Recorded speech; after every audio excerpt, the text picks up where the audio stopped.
All right, we're gonna be doing some color mixing today. So we've got this sheet here. You're gonna write your name and your period, name and your period. This one, you're gonna also write your name and your period, but that one is a later time. So if you wanna work on this one first, that is fine. This larger flat brush that we've got is probably not a good mix for trying to get these painted in. So I would definitely put that one to the side, and I would work with your round brushes, your either detail one, which might be a little too small for some of these. So this medium size round brush is really going to be the one that you work with the most. You're also going to need a black tray, and for the black trays, you can wash them out later. You can wash them out as needed, but you're gonna need this for mixing colors in between. So I'm going to take a little bit of yellow, and I'm going to put this in here. And then I'm gonna put some yellow over here as well. I can also grab some of that yellow, put it over here in my tray, especially if I want to mix. Now, if you're trying to use something really deep to wash your brush off in, it's probably not going to get it all the way out of your brush. So you probably want to switch to something that's got a little less. And what you're gonna do is you're gonna paint the bottom of the container, because that will get the paint out of your brush easier. I'm gonna then go in with some magenta, which is the primary mixing red. Your like red that you think of, this red is actually red or the magenta and the yellow mixed together. Like that's kind of what happened with this. You can see that that looks red when I get that in there, but like literally mixing those two together. So can't really tell right now. Hold on. Sort of tell. If you add more yellow, it's going to look orange like that does there. But if you just add a little bit of yellow, it does tend to look red. I'm not going to play around with it too much because I'm really looking for an orange there. So I'm going to take my magenta and my yellow mixed together here. I'm gonna add a little tiny water so that it is flowy enough to fill the space. So I'm not trying to bring it all the way around. I'm kind of being brushy with it. Fill this. You want to try to have some good craftsmanship when you get it in there. I am going to try mixing this color with yellow to get like a really bright yellow orange. So I've got my orange here, which if you wanted to, you could go straight up orange with some yellow. So I'm going to try a mostly yellow with the tiniest bit of that magenta in it. You see what a difference like that area is. So I'm going to paint these little tiny spots in with this real light yellow orange, a little bit of water.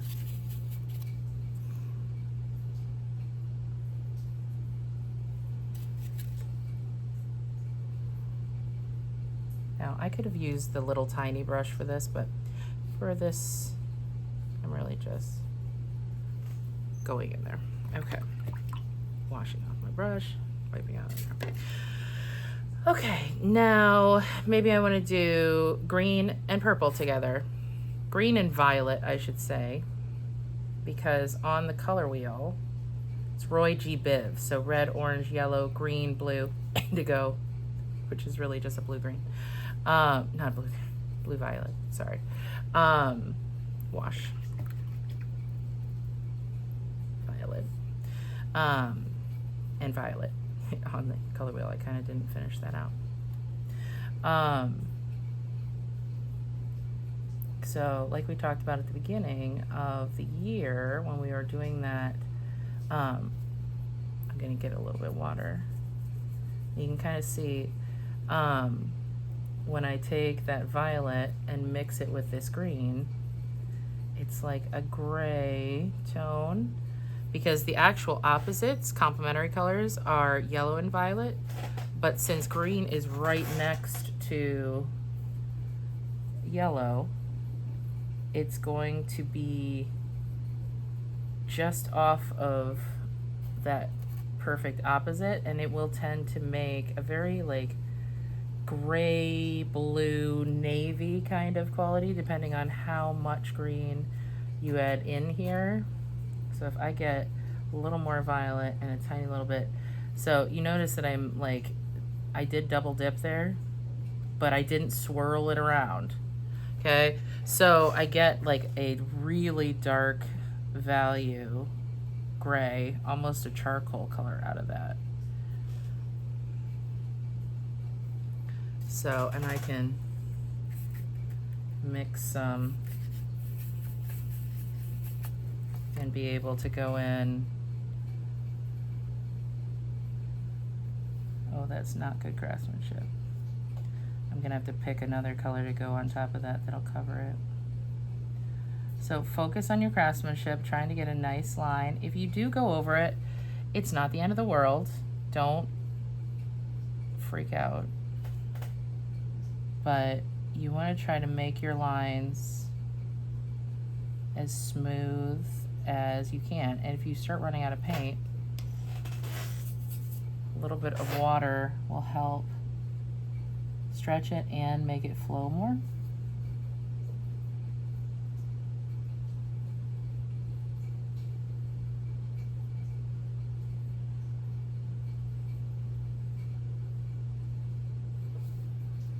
I'm using just the very end of the brush.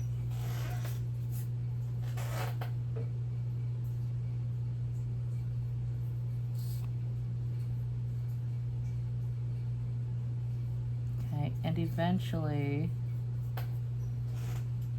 mix a little bit more of that.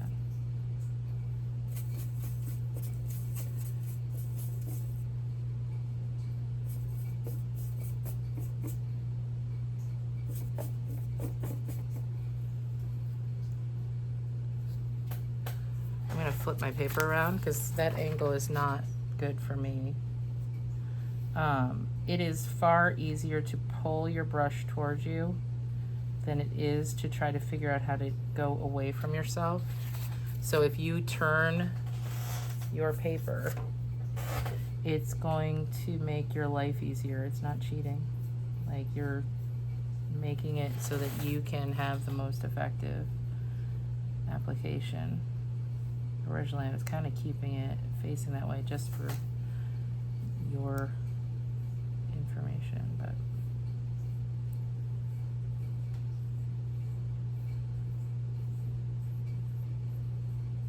so sideways works, but trying to go away from yourself like that, it gets very brushy very quickly and kind of gets out of control. I don't like the way it feels. I don't feel like I control my brush very well that way. Some people can. Maybe you can. I don't know. Depending on how you feel. But like, if you can go sideways with it, I have a lot more control that way. Still don't like that little brush area, so I'm going to mix up a darker color. So I'm going to start with this darker blue, which in the scheme of the color wheel is probably as close to an indigo or a blue violet as you get. Technically you can get this color by mixing your like primary mixing blue with violet. I'm gonna mix that blue with green. Just gonna put them next to each other on there. And it should be like a deep blue-green. So like this was more of like a gray, like a bluish gray. This one should be more of like a deep teal.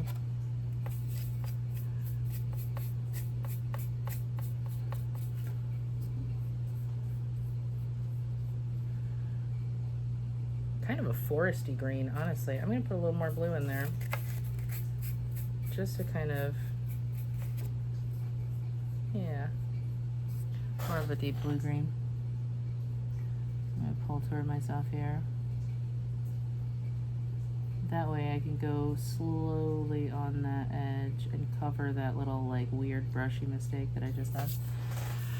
So again, like not everything's going to be a perfect success like straight out of the gate. Don't like stress yourself out. This is practice. Okay, so you're practicing with your tools just the same way that like if you were learning how to fix a car, nobody's gonna let you near an actual running car or a well-running car if you are brand new to using tools. You're probably gonna tear apart a lot of broken down engines before you get to work on an actual vehicle. Okay, it's the same reason why in sports you practice before you actually face off with another team from another school.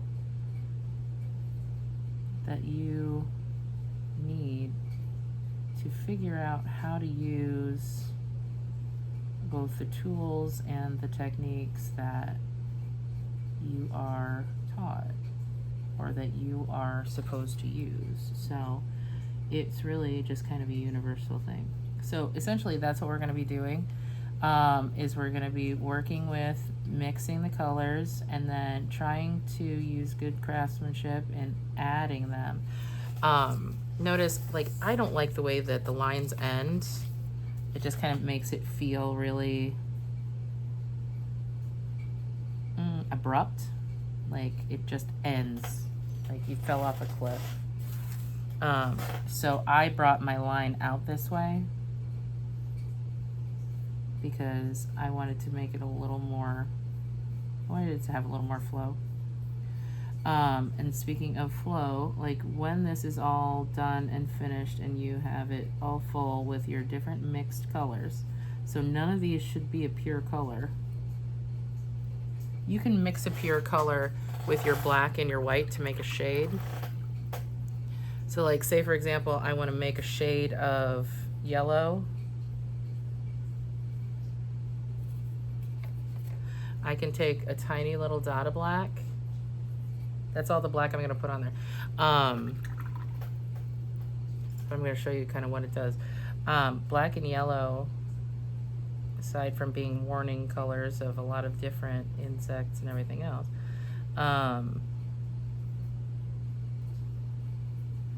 makes very strange colors. So when you mix black and yellow, it ends up being like a weird olivey color. So like that's what it looks like with just a tiny little bit. So if you ever think of like army green, like that is really like yellow and black added together. Very like olive green, olive drab, dying vegetation kind of color, which is an odd thing to think about, but there it is. And orange and black.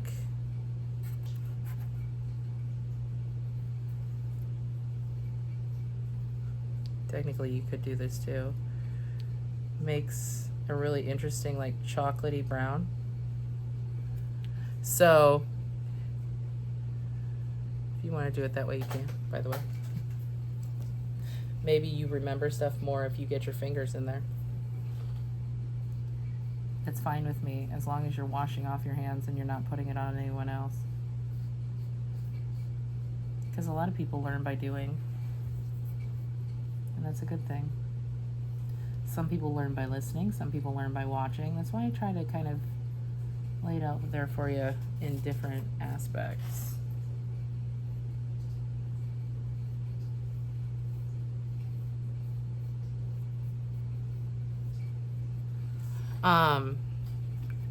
So yeah, you're filling this, then you're gonna fill this, and then eventually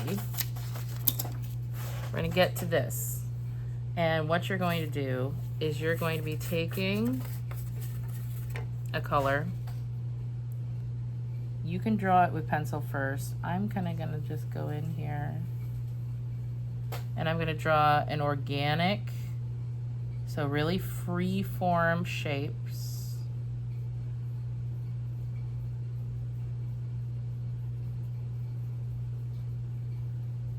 And I'm going to go in with white or maybe another color. And I'm going to start to blend.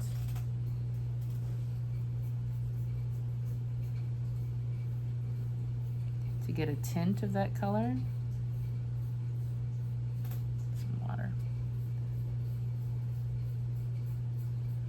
But I want to try to get a transition that doesn't have lines in it. So it might take a little bit of like a little water to kind of blend. It's kind of difficult, but you can do it.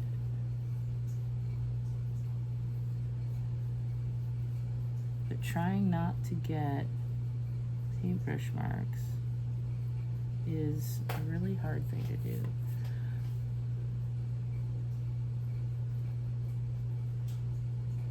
And that is something where, like, maybe you want to go in with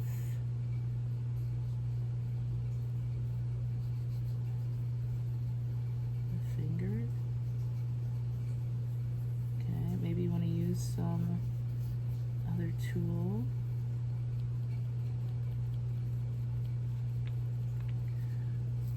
There are plenty of artists who have, oops, that's not what I wanted to do. Plenty of artists, oops, sorry, knocked you, who have used their fingers. Anybody who tells you that they didn't is probably lying to you.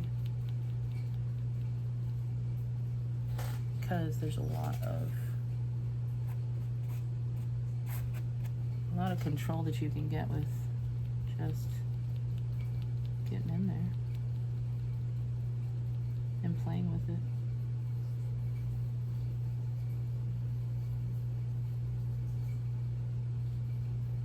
Okay, so I like that freeform shape. It's pretty well blended. But yeah, we're gonna fill this within, like, so say for example I want like this color. Really close together.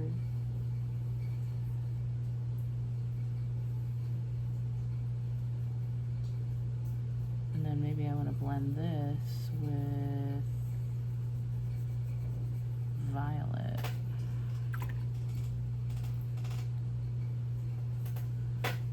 You want the violet around the edge. No?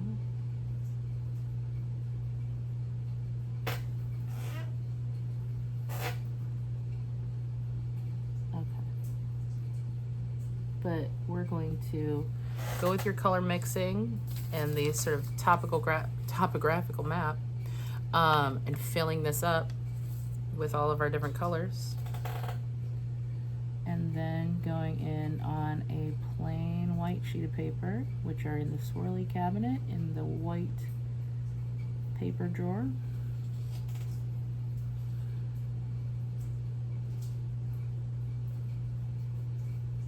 And start making some freeform shapes. And there's no pressure. Like, it's not supposed to look like anything specific. You're just working with shapes. It's the whole element of art that we're talking about right now, is shape. We're working with shape, we're working with the brushes to make our shapes. And that way, you can learn how to use your tools to get the shapes you want.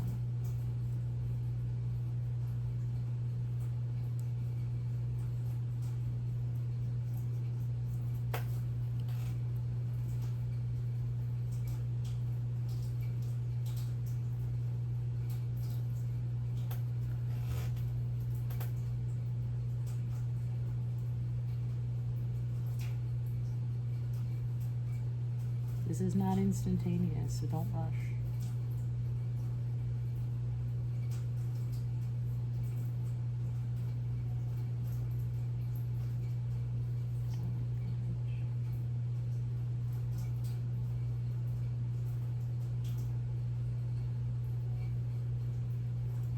there I've got my transition, and I can't really see any lines. I mean, I can kind of dabby dab if I want to